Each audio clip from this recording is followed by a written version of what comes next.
com o fim da incerteza eleitoral, o otimismo de empresas brasileiras atinge o maior nível em mais de 4 anos.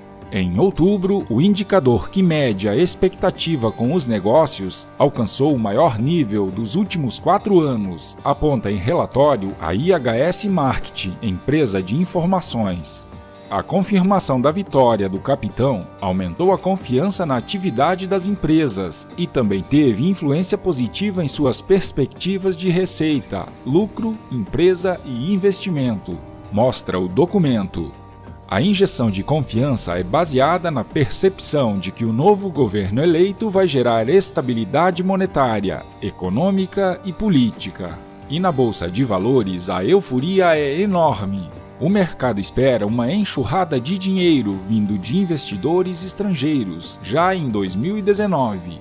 E mais dinheiro são mais investimentos, mais empregos, mais confiança, mais prosperidade. Investidores, em geral, estão confiantes que o governo Bolsonaro fará as reformas necessárias hoje para a sobrevivência do Brasil no futuro, além das privatizações e da faxina nas estatais que não forem privatizadas.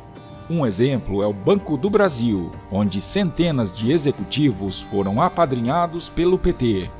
De acordo com o jornal Estadão, um dos principais alvos da Operação Pente Fino da equipe de Jair Bolsonaro será o Banco do Brasil. Na instituição, centenas de apadrinhados políticos ocupam cargos com salários de até R$ 61 mil. Diz o jornal.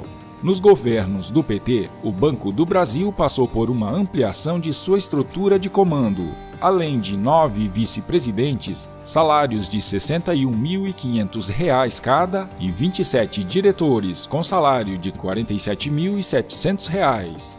A ampliação de diretorias para abrigar funcionários sintonizados com os partidos de sustentação do governo exigiria uma complexa mudança estatutária. As remunerações estão acima do teto do funcionalismo público, que é de R$ 33.700. A folha mensal de pagamentos de salário dos 1.048 ocupantes de cargos executivos do banco tem um gasto total de R$ 28,9 milhões.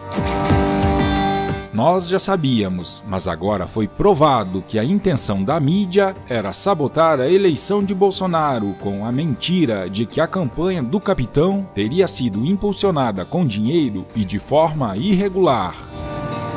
Facebook, Twitter e WhatsApp negaram o impulsionamento de campanha de Bolsonaro.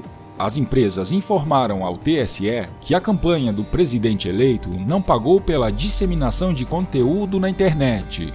As manifestações foram enviadas pelas empresas, depois que o ministro Luiz Roberto Barroso, relator da prestação de contas de Bolsonaro, determinou que as empresas informassem se a campanha pagou pelo impulsionamento de conteúdo. Facebook, Instagram e Twitter informaram ainda que, se a Justiça Eleitoral pedir, poderão fornecer informações de outras páginas e contas, além das páginas oficiais registradas no TSE.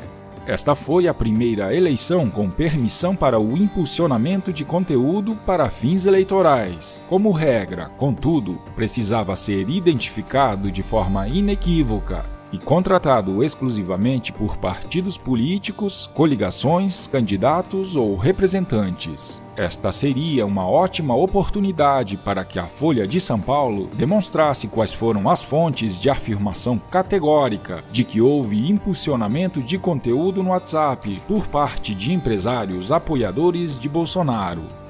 Não estamos pedindo muito, até porque o próprio eleitor de Bolsonaro merece ser esclarecido caso seu candidato tenha vencido por meios questionáveis. Se houve uma associação informal no sentido de fortalecer o candidato, isso deve ser esclarecido. Aliás, o jornal afirmou categoricamente que o empresário Luciano Hang havia gasto R$ 12 milhões em impulsionamento no WhatsApp. Terão que provar isso, já que a liberdade de expressão não é alvará para calúnia e difamação. Óbvio, para isso a Folha terá que revelar os documentos que foram indicados à jornalista Patrícia Campos Melo, como pretexto da matéria, se eles existem, é claro.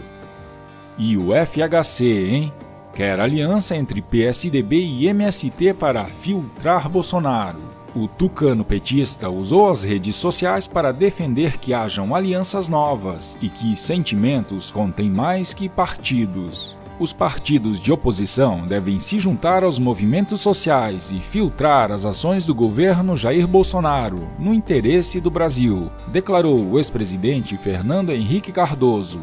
Ou seja, o tucano FHC não veria nenhum problema em uma aliança entre o seu partido, o PSDB, e o Movimento dos Trabalhadores Rurais Sem Terra, para conter a agenda do presidente eleito. Agora só falta a FHC colocar um boné do MST. Muitos amigos queridos, no período pré-eleitoral, estavam à beira de um ataque de nervos. Liam com um prazer mórbido os jornais mentirosos e as pesquisas fajutas de intenção de voto e realimentavam seus medos de ver a completa ruína do país. Um conhecido nosso disse: "Vocês entram num trem fantasma e depois reclamam dos sustos?" Sugiro a leitura do site da B3, antiga BMF Bovespa, e de análises das gestoras dos principais fundos de investimentos pela internet. A antiga mídia, mentirosa e caquética, tende a desaparecer por falta de credibilidade. O quadro atual é, sem dúvida, o seguinte: a quantidade brutal de recursos financeiros que entrarão no Brasil quase nos obrigará a dar senhas de atendimento aos estrangeiros ávidos em investir neste país continental, em breve, sob nova direção.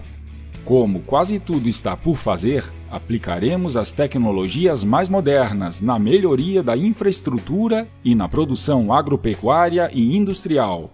Nosso setor de serviços já é muito moderno e eficiente. Com a eliminação de entraves burocráticos causados por inépcia ou viés ideológico, haverá um inimaginável progresso. Startups e fintechs mudarão para melhor nossa vida em poucos anos. O povo mais criativo e alegre do mundo saberá como ninguém usar a inteligência artificial. A leitura real das urnas que os petistas não conseguem enxergar.